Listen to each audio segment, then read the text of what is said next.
Joined this evening by Lucas County Commissioner Ben Konop, talking about the dog warden's office. And, and I guess in some ways you got what you were looking for now that Tom Skeldon has announced his retirement.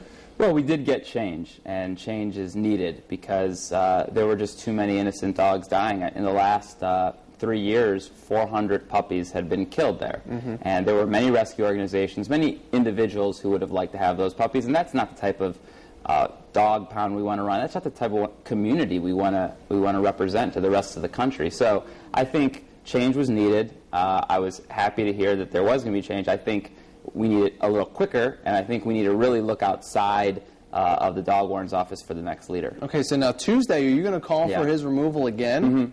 Well, I mean, the other commissioner have already said no, and he's saying that he's going to retire effective January. He'll be gone by December. Why the rush? Well, a couple reasons. Number one, I don't think it's right for a public official to, in essence, what it would be doing is getting paid several months' salary and not actually working, not actually in charge of the dog warden. That I don't think sits well. It doesn't sit well with me. I don't think it sits well with the majority of hardworking Toledoans.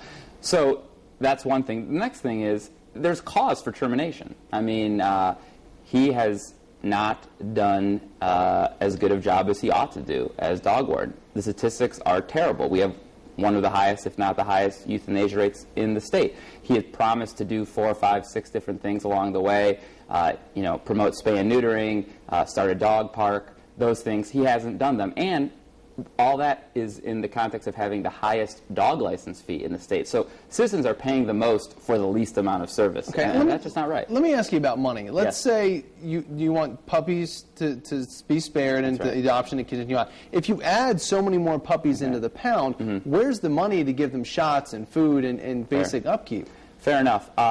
First of all, of Mr. Skeldon's many rationales for killing so many puppies, never once has he used cost as an excuse or space. Those are not issues. Okay. Secondly, the Toledo Humane Society has repeatedly, in public, to me, to Mr. Skeldon, offered to take every adoptable dog, not just puppies, every adoptable dog. And they have a broad definition of what an adoptable dog is. They have offered to come to the pound on a daily basis and take the dogs. Mr. Skeldon has resisted that for years, and that's where the problem lies. He hasn't been open enough, and frankly, he hasn't marketed dogs to the public. His website, last time I checked, had 2 dogs on it, and that's not acceptable. Okay, we'll see how that changes in the future. Ben Konop, thank you very much for your time, and that is tonight's Talkback.